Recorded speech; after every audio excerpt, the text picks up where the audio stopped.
early breakings all the time. I am, you know, used to compete again and to listen to notes, and a little bit afraid still with the car as well.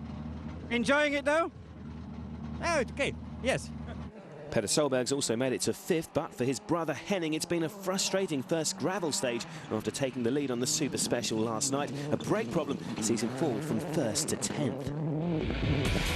After stage 2 then, it's birthday boy Latvala who's out front, 5 seconds up on Danny Sordo. Gronholm's 3rd, 4/10 of a second ahead of his former teammate Kievanen, but Loeb is in a lowly 7th, over 24 seconds off the lead after that early mistake.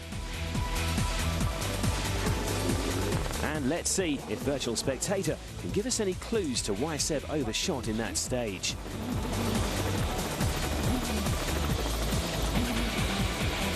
Comparing him to the fastest man on the stage, Latvala, their braking points represented by the red line show Loeb brakes a little later than his rival. The Frenchman is a few kilometres an hour faster into that corner as well. Was the combination of those two things enough to make the difference? So even the best are finding it difficult in Portugal.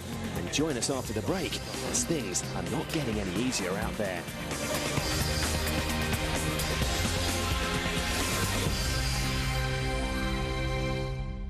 Welcome back to the Vodafone Rally to Portugal, where Ford's Jari-Matti Latvala is the early leader, while the returning Marcus Gronholm has made a very respectable start in 3rd.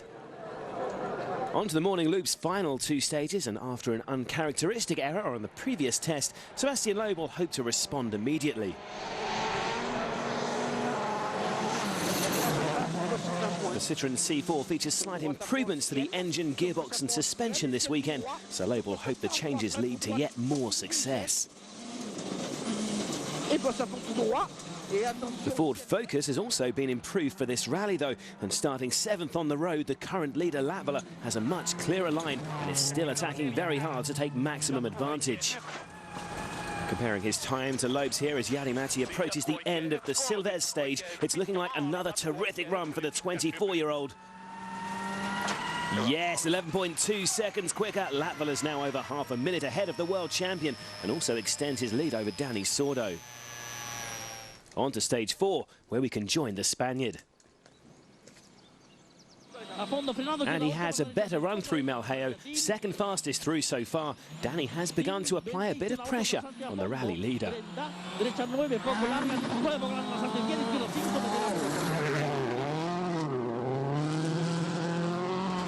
Latvala, though, seems well up for the task this morning as he seeks to maintain his advantage into the midday break.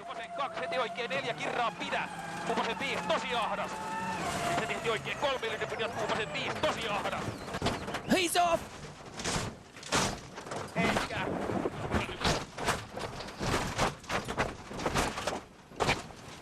An absolutely huge accident. Some nearby Finnish spectators caught the action several rolls down the hillside. It's a terrifying scene and a disaster for Jari-Matti after another promising start. Amazingly, he and Mika Antila are both uninjured, but the damage this could have done to the Finns' fragile confidence, we can only imagine. With one of his main rivals out of the rally then, Sebastian Loeb has continued to push hard as he seeks to make up the time he lost with his mistake earlier. Ominously, despite running first on the road, the Frenchman sets his first scratch time of the rally on stage 4. And once again, the responsibility of keeping Ford represented on the leaderboard has fallen solely on Kievanen. There's a lot of dust on the inside of his car, though, which will be distracting, and he only manages the 4th fastest time in stage 4.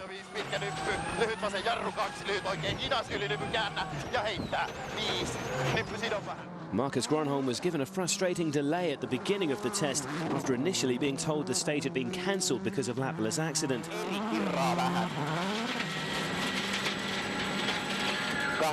It's still an impressive performance from the Finn though, 3rd fastest on stage, and he's now up to 2nd with Latvala retired.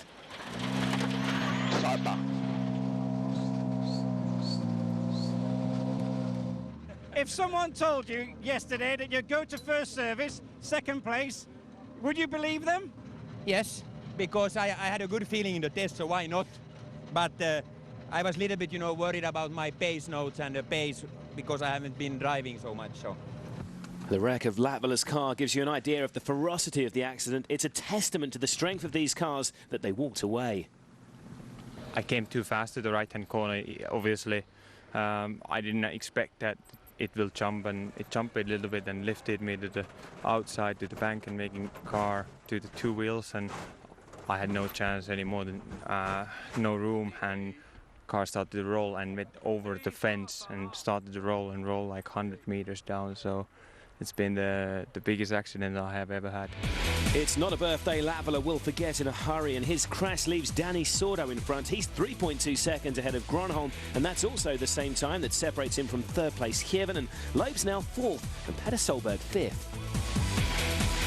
Back at service, Jari-Matti Latvala and his Ford team boss Malcolm Wilson will have a lot to talk about.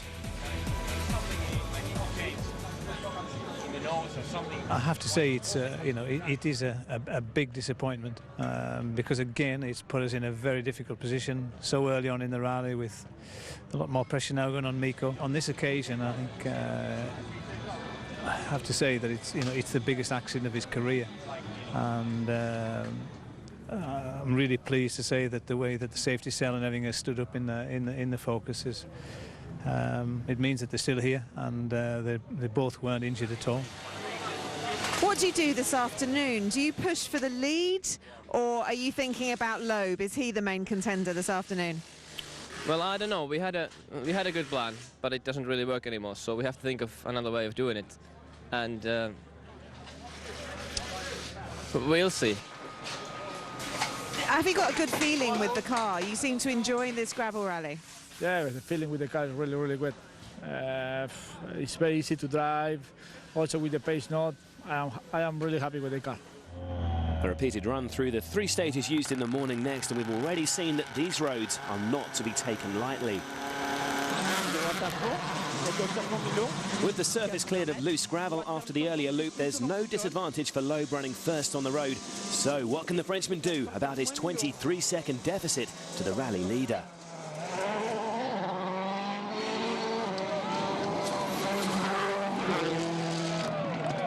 Kievan 2 has some work to do to get on terms with the early pace setter Dani Sordo.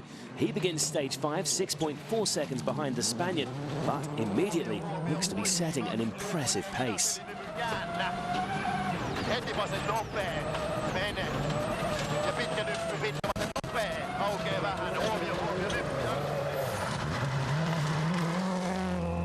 It's Sordo then who finds himself in the unfamiliar position of leading a gravel rally.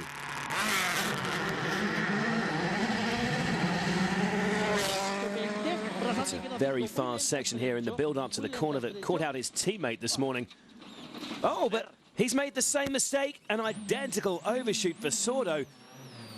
And that is the last thing he needed in his hopes of holding on to the lead.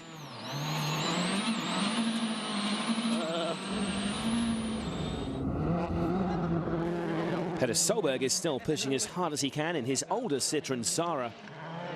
The former world champion managed to finish ahead of Sordo last time out in Cyprus, but so far in Portugal, Petter hasn't quite been able to match the front runners. He remains in 5th for now. The leading private entry is still Marcus Gronholm. He's in the car that Petter would have been driving this season had Subaru not pulled out of the sport. He maintains his impressive 2nd place. With Loeb already through the finish boards of this test, Hirvonen has been more than a match for the championship leader in here. Mikko sets the quickest time through so far, more than 5 seconds quicker than Sebastian.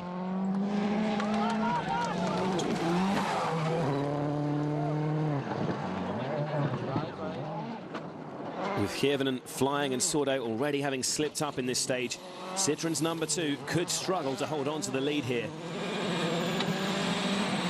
Yes, he's clearly going to be a lot slower. He's already passed that target time.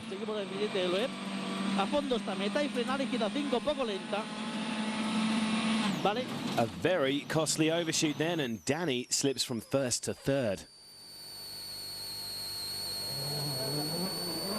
Dani's delay has also ensured Marcus Gronholm benefits as well. The Finn remains in 2nd place after being passed by Hirvonen, but is continuing to show the rally world what's been missing for the last year. So we have the fourth leader of the rally with Mikko Kivinen now into the top spot, with Gronholm still second and Sordo down to third.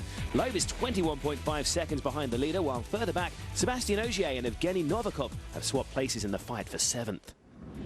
So 2 more stages to go today, and you can see what happens there after this break.